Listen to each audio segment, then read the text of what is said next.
As limitações à evolução da despesa pública lançaram o debate sobre a função social das instituições de ensino superior públicas e em que medida ajustaram a sua oferta às necessidades da sociedade.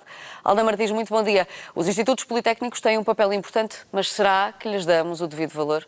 Olá, bom dia, Patrícia. Eventualmente não, mas para desmistificar alguma ideia ainda do passado e, quem sabe, para também incentivar alguns jovens a candidatarem-se a estes institutos, convidamos hoje o presidente do Conselho Coordenador de Institutos Politécnicos para falar deste estudo, Pedro Dominguinhos. Olá, bom dia. Muito obrigada pela sua presença. Este estudo que vocês têm revela que, de facto, há inúmeras vantagens dos institutos politécnicos estarem em determinadas regiões. Consegue enumerar umas mais importantes?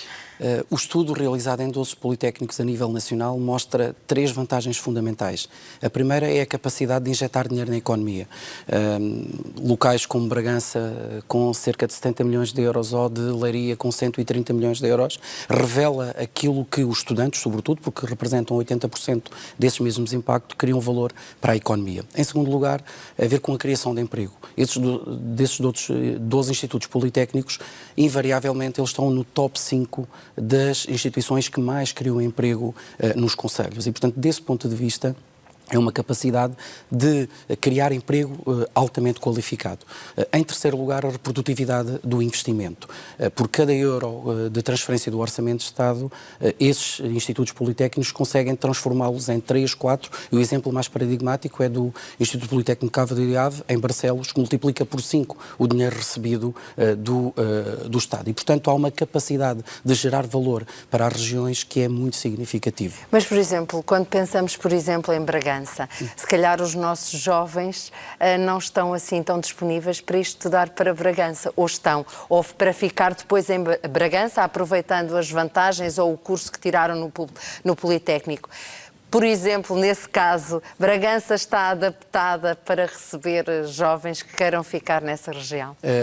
Bragança recebe mais de 2.000 estudantes estrangeiros por ano.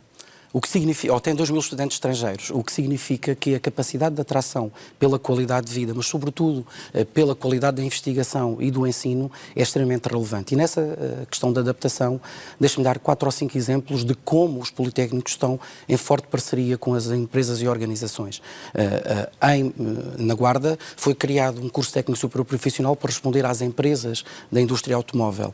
No Fundão, o Politécnico de Castelo Branco criou um CTESP na área de redes, com a Altran, para responder a essas necessidades. Em Setúbal, o Politécnico de Setúbal e a Deloitte criaram um CTESP em parceria para responder às necessidades em Tomar com a Softinsa ou em Barcelos com a DST. Os Politécnicos tiveram essa mesma capacidade. Por outro lado, estamos a falar de instituições que estão presentes em mais de 60 locais do país, com uma capilaridade muito abrangente, em especial no interior do país. São as únicas instituições que atraem jovens para essas mesmas regiões e que depois as conseguem fixar.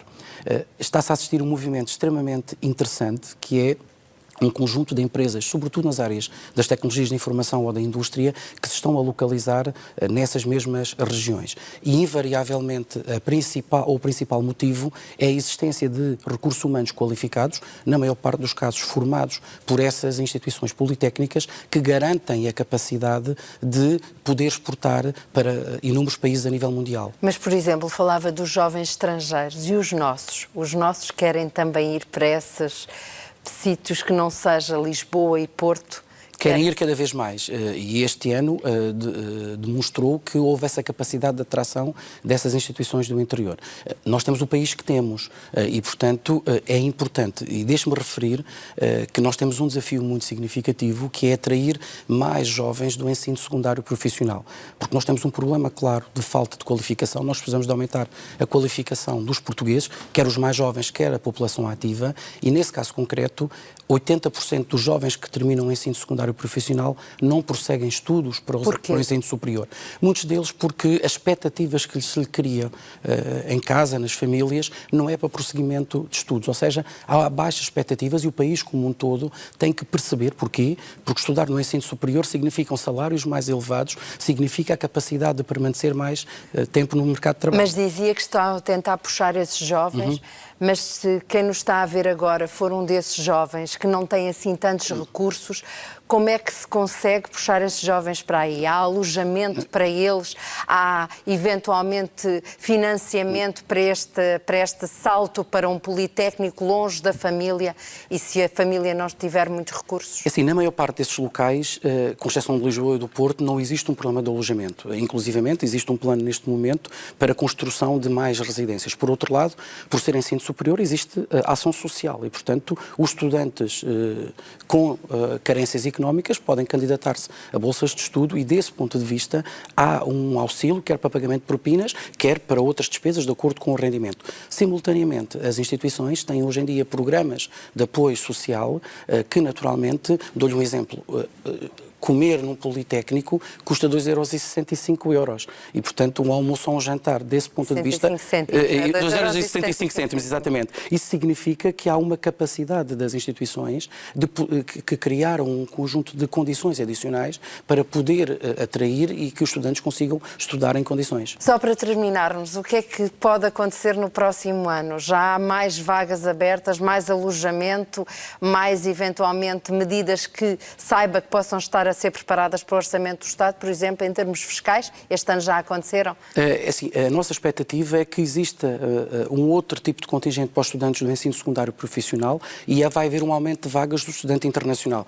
Deixe-me dizer que os primeiros números demonstram um crescimento muito significativo do número de estudantes internacionais. Em Castelo Branco foram cerca de 900 estudantes internacionais que se candidataram a este Politécnico. Em Beja foram cerca de 4.000 e, portanto, estamos a falar de uma atração internacional também dos politécnicos. Também pode puxar os nossos e estimulá-los, por exemplo, para irem para esse intercâmbio depois com outros alunos de outros países? Já está a ocorrer. Naturalmente, aqui as condições sociais e económicas determinam essa mesma capacidade de estudar no exterior. Gostava só de dizer que é fundamental nós aumentarmos a qualificação, porque um fator decisivo para a maior competitividade e para o desenvolvimento territorial das regiões em Portugal são as instituições de ensino superior politécnico. Obrigada pelo seu esclarecimento. Obrigado, El. Pode deixar dúvidas sobre o tema dos politécnicos ou outras em economia24@tvi.pt. Amanhã voltamos com outro tema. Vamos falar de IMI. Até lá, tenham uma boa terça-feira.